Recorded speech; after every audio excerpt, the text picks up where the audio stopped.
Chair, fellow members, guests, my trip to Bremen, Germany. Now the first question that actually comes to mind, I'm sure you're all looking at me, why go to Bremen, Germany?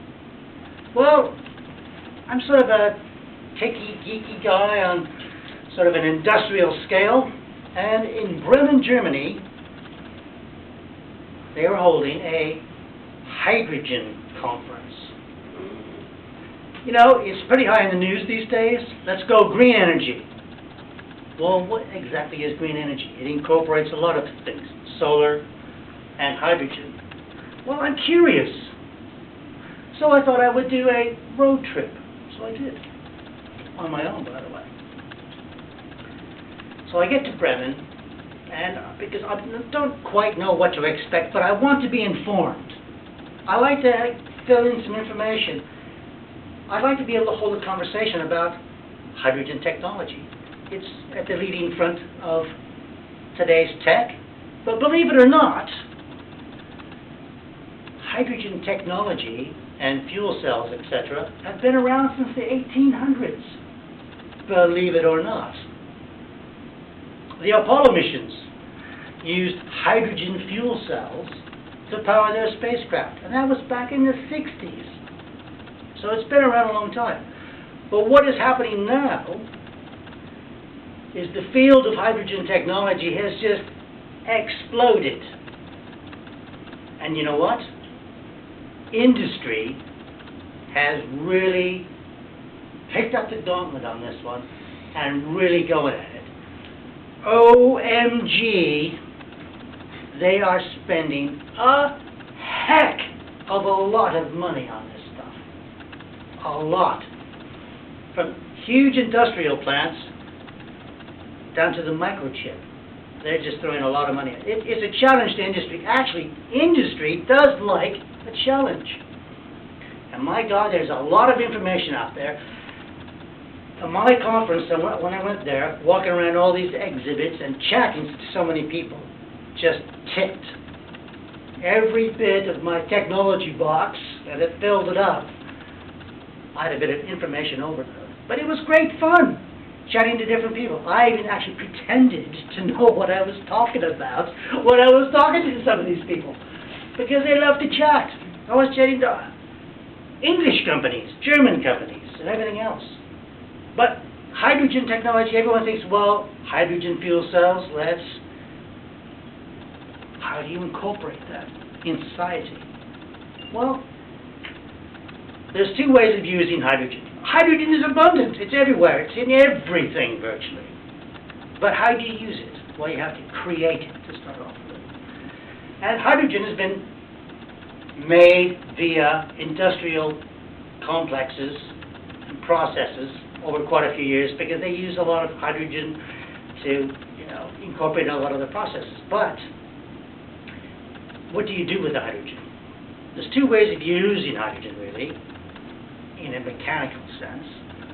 And one is you can use hydrogen to create electricity. Everyone's familiar with the electric battery cells, electric batteries? Well, you can actually have a hydrogen fuel cell, gaseous hydrogen, or liquid form, into a converter which produces electricity, and you can still run your car. So you can have an electric car either running on a battery, or you can have a fuel cell. Hydrogen converts to electricity, still running your car. So there's two different ways of using it. Convert it to electricity. The other way of using hydrogen is you burn it.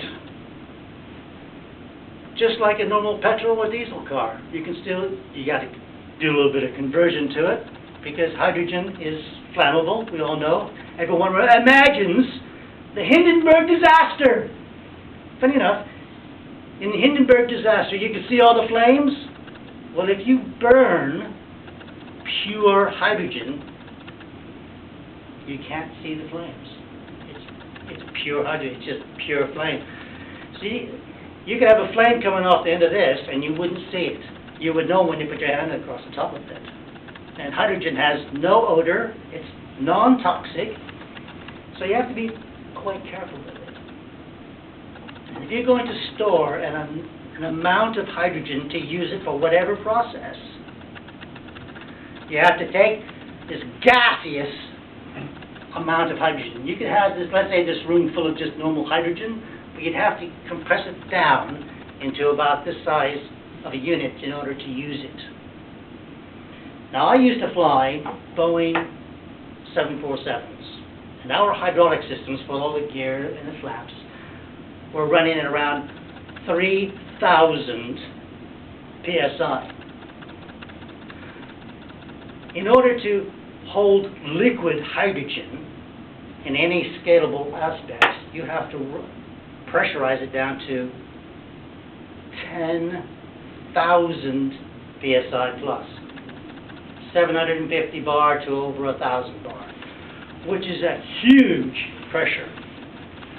And in this conference, there was big compressor units, and to compress the gas down. And you just can't use hydrogen in anything. Like, people are talking about putting hydrogen in the natural gas lines to heat your homes. Yes and no, because hydrogen molecules are actually smaller than the natural gas or propane molecules. So the existing gas pipework and infrastructure they have in your own home is fine for natural gas because the molecules are big. But if you are going to put hydrogen through that, it'll leak like a sieve. So you have to change some of that infrastructure. You don't have to change all of it, you just have to change some of it. Because hydrogen is very small. And this conference really did fill me with a lot of information. Now I'm much more knowledgeable. I can actually have a conversation to someone. And why not? Why not be informed about hydrogen technology? My next trip I actually did a solar storage conference up in Bremen the other day. So it's another techie thing. I love tech. Really, it was enjoyable. I enjoyed it. A lot of enthusiasm. Oh my word. If you want to talk about this little doodah or whatever machine it was, they would bite your arm off and you'd be captured for about 20 minutes. Hydrogen technology, I'm only talking about the techie bits. I'm not even talking about green hydrogen, blue hydrogen, or anything else. You know, is it economically safe and so forth? That's a different conversation. But hydrogen is here to stay.